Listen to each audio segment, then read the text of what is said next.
Welcome to Goodnight Book with Erica and Nate.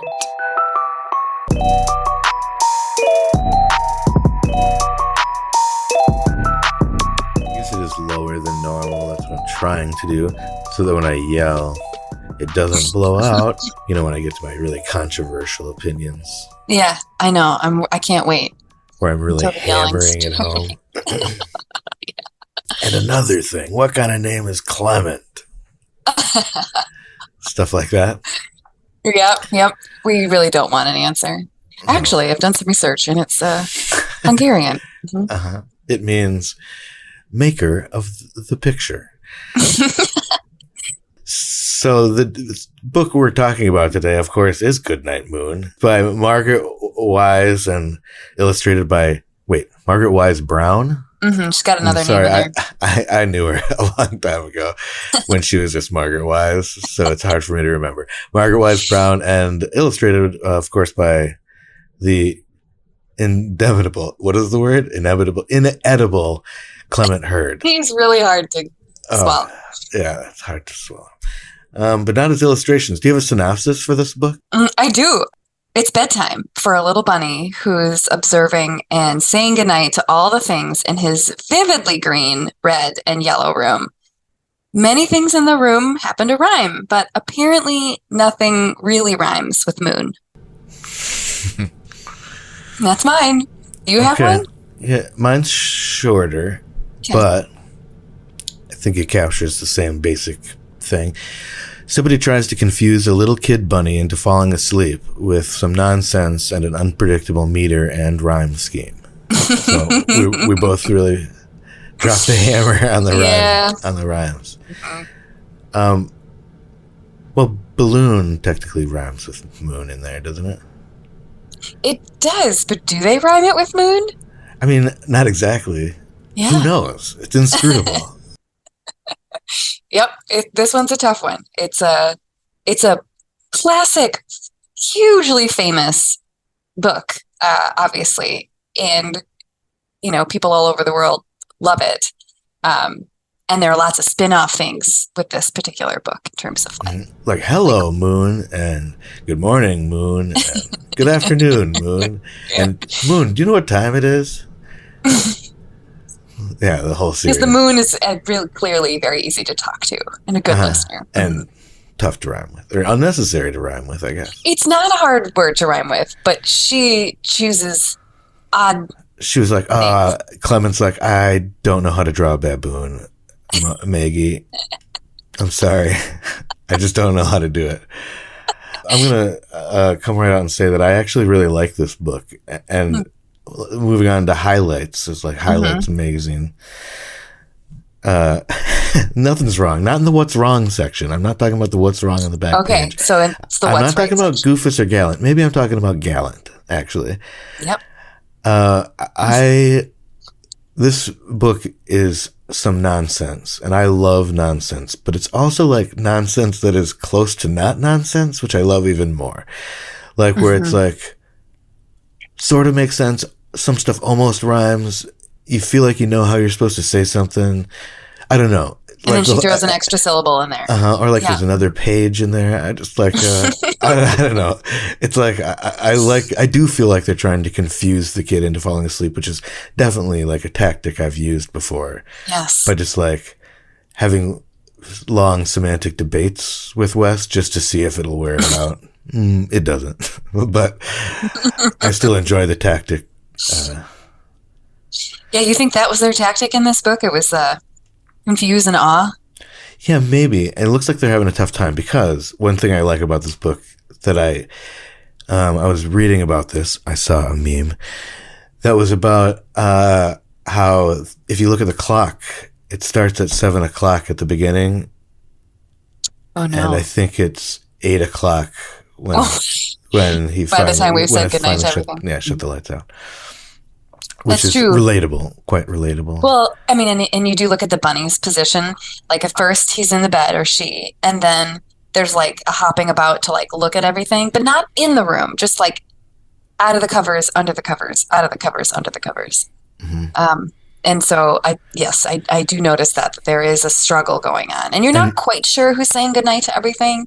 Is the old lady That's definitely a question I had is him say goodnight? The quiet old lady whispering hush. Is she the mom? Is she the person putting the kid down? And if not, what's she doing there? Hey Ma, could you get out of here? I'm trying to put my kid down.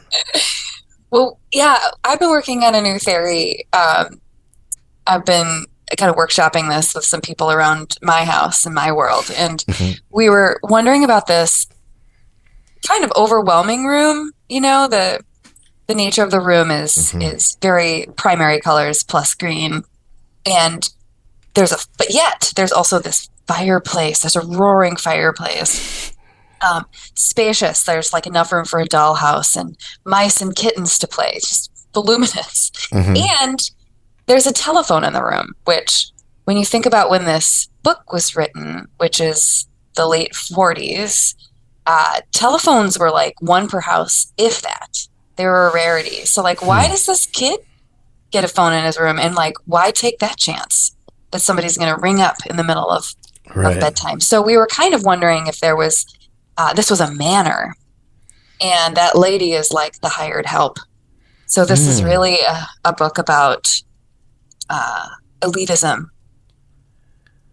Interesting. I'm trying to. Now I'm going back and reevaluating all of the pages. To see if anything else. Yeah, she's the au pair. Well, okay, but what about the mush then? Is she making fun of the mush, or is she just talking about what she experiences? She's like, "Say goodnight to your mush," and he's like, "What's mush? Oh, you mean gold flakes?" She's like, no, mush is what we eat. Right. This is upstairs, downstairs situation. I think that it's also fancy that it's night mush. Like, isn't mush more of a morning thing? And he gets to have mush at night? Yeah, he's working on his night mush, yeah. Unrelated story. What? The song Night Moves, I didn't know the song somehow. I missed it my whole life. And then I saw Viv karaoke it once, and it was like maybe when I fell in love with her. Oh, that's amazing. So, was she just rocking it, or was she? Yeah, she's just really good at karaoke. I think it was maybe the first time I'd ever really seen her. And it was like, as far as I knew, it was an original. So like I didn't have anything to compare it to. I think that was probably the key. Who was like, does that at karaoke? Did she write this? And bring her own CD.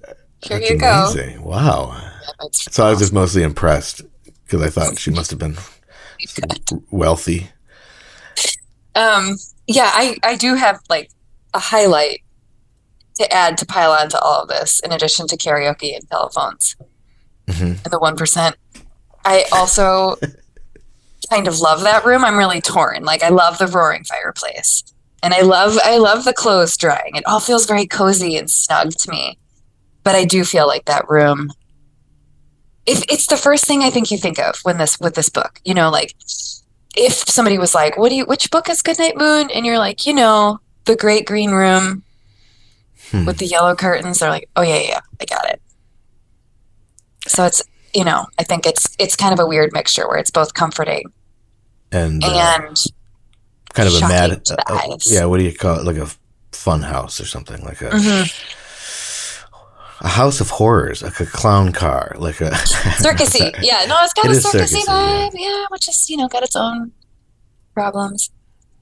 And she is super highly regarded for her rhyming and her she's like the queen of the lullaby. There's some title she gets that's like the maven of putting children to bed. It's catchier than that, though, maybe. I don't know how you could be, but yes.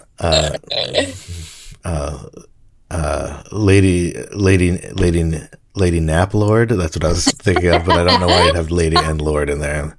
But who knows? It's these days it's like so. I understand. I wanted to hear. So I heard that I saw a meme that said that you have some Margaret Wise Brown facts. Oh yeah, I can lay down some Margaret Wise Brown facts on please, you. Please. She's a fascinating character.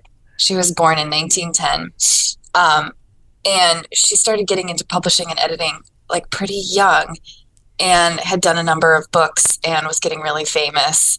Was married very young, broke up with this guy, met Clement Hurd. They were not significant others, but she met him through the publishing industry, and his whole family is like really involved in illustrating as well.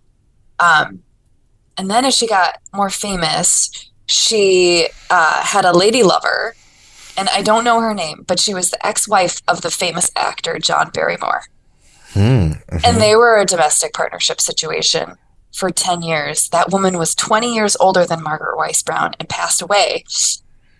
And then suspicious. Margaret Wise Brown was like traveling in France and met a Rockefeller and quickly got engaged to him, and then had her appendix out or some sort of like surgery, got a blood clot, and to show somebody that she was doing fine after her surgery, she kicked up her leg and said, "See, I'm fine."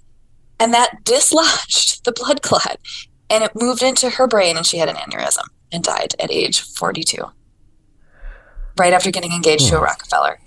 I don't even know where to start with all that. This lady's life. Well, she was also really into beagles, and there's a name for that. She's like into beaglery. Beaglery.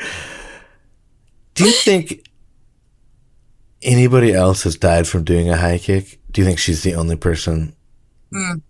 I mean, I bet there's been another person, but other circumstances that had nothing to do with the You didn't research that at all? That was not the bunny hole I went down. I was looking at some a lot of memes, but I didn't see any about that either. So, I mean, it's Wikipedia, so it has to be true. Mm-hmm. Wiki. I wanted to ask. One of my favorite characters in this book is the mush. Okay. I like to say mush. I always hated oatmeal my whole life. I don't like mush in general, mush food. Yeah. But in the last couple of years, I've really come around, and I love oatmeal specifically as a mush. So I kind of discovered this book alongside my growing into my love of mush. Oh, well timed. Mush. I'm really sentimental today. Apparently, first this, Viv talk, and now the mush. It's all about mush. Maybe it's really about mush, not Viv. Anyway, so mush. What's your favorite mush? Oh, that's a tough one. When I see the mush in the book, I'm not feeling sentimental or having desires to eat it. I like a mush that's got some like texture to it, with some like, give me some oatmeal, maybe some, quinoa, and then like throw some nuts and berries in it and some maple syrup. I like a little crunch in my mush. Or is it not mush anymore if there's crunch? I think it's less mush. It's enhanced mush. Okay, mush plus. I don't want to. I feel like it's still in that category because the foundation of it. Well, I'll confess that I do put other things in my oatmeal, although most of them are pretty mushy. Bananas. Yeah, tell me yours. Yeah, I like the bloobs too. And then straws, but this time of year, it's like they're pretty mushy too. So it's pretty disgusting, actually. Like part of like my morning routine is like fishing through strawberry goo. Not in a good way. No, I mean, I wish that kind of mush could somehow all of a sudden be delectable and appetizing, because I feel like that's what happens to fruit this time of year. It turns into its own mush, but it's not good. No, I guess a lot of some animals really like that rotten fruit. I wish we were animals. Is there ever anything else that you do make into mush besides grain-based? Well, I mean, mushes? I guess, I like would you call ice cream a mush? If you stir it up? Yeah. Because like I'll stir, like if you have like, if you have like chocolate and with chocolate sauce on it. I mean, sorry, a vanilla ice cream and chocolate sauce on it. I'll stir that up. I feel like that sort of makes it into a mush. Other than that, I would say I like a rice pile, but that's not very mushy. It's kind of interesting to think about this. Maybe we could start a recipe book as an offshoot of this chat, like mush for morning, mush for lunch, mush for dinner, And a mush for sensible dessert. dinner. Oh, okay. Oh, like mush a dinner mush, all mush. A dinner mush. Mash mush, Max mush. Well, switch those around. Hi, I'm Max Mush. We could do like an infomercial and stuff. I could adopt a whole character. Yeah. Okay. Selling the Well, mush. let's not give all of our secrets away before we really get going. They talk about the cow jumping over the moon. Yes, they do. What? Why? What? It's funny that they don't refer to it any more than just that. So why do you think that? Maybe there's a copyright issue. That's what I was wondering. I don't think I could like recite that entire nursery rhyme. What nursery rhyme could you recite? I could do. There's a really short one that has peas and porridge. Back to mush. Peas porridge hot. Peas porridge cold. Peas porridge in the pot 9 days old. And then there's a some second like verse. it hot, some There like you it go. cold, some like it in the pot 9 days old. There's a hand thing that goes along with it too. Oh yeah, like patty cake. Yeah, it's a bit like patty cake. Is patty cake considered a nursery rhyme? I could do that one too. Yeah, I don't know. Yes. I don't know if I've even considered peas porridge one because of the hand gestures, though. So that's just, I don't think that's. Isn't that interesting? like, What else? So it goes, hey, diddle diddle, the cat and the fiddle, the cow jumped over the moon, the little boy, no, the little something, the little dog laughed to see such a sight, and the dish ran away with a spoon. Oh, we can do it together. Well, that's pretty stupid. Speaking of nonsense, maybe she was like homage to the OG nonsense. It is OG nonsense. Well, and also in the book, this is the hardest part to read and not get real frustrated with. Goodnight room. Goodnight moon. Goodnight cow jumping over the moon. Yes. It's And really then annoying. you've lost me. Yes. Yep. Like, did you just rhyme moon with moon? And room. Yeah. I'm a stickler. I want that consonant at the end to be the same. But I guess what I Keep like doing about what they do is that they just don't give you, like, they mess with your expectations, and they're like, this is your hang up, man. We're not even trying here. See? Look at this page. But if the kid were falling asleep and then all of a sudden the cadence got off, wouldn't they just jolt right up right there? Oh my God, what? Cow jumping over the moon? What are you? I was just asleep. You just said moon. Old lady, get out of my room. Yeah, that's a hard one for me. I was gonna say my biggest highlight maybe is that they gave Clement the day off for one page. They were like, the Goodnight Nobody. Yeah, I love that because it's like he forgot to send it in, and so they changed it, or like they miscounted the pages, and they're like, uh-oh, is this gonna mess up the meter? And Margaret Wise Brown is like, do not worry. I got this. Don't worry. You see how I just rhyme moon with moon, right? Yeah. Like, I am Margaret Wise Brown. I've got this. Yeah. My rhyme scheme is A, B, A, B, B, C, D, E, E, E, E, E, F, A, B, A. That was fancy at the end. Oh, I like that. That's recreate some sort of rhyming scheme to what you just said somehow. Do you have a hard time falling asleep? Like putting yourself to bed? Yeah. I do it to myself.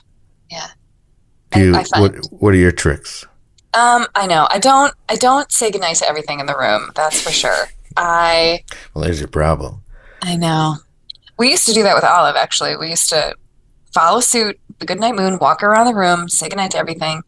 It did not help. None of this helped. So now I just, like a grown-up, watch Instagram until all the blue light keeps me up until midnight. And then listen to a stories podcast, actually, that puts me to sleep. It's lovely.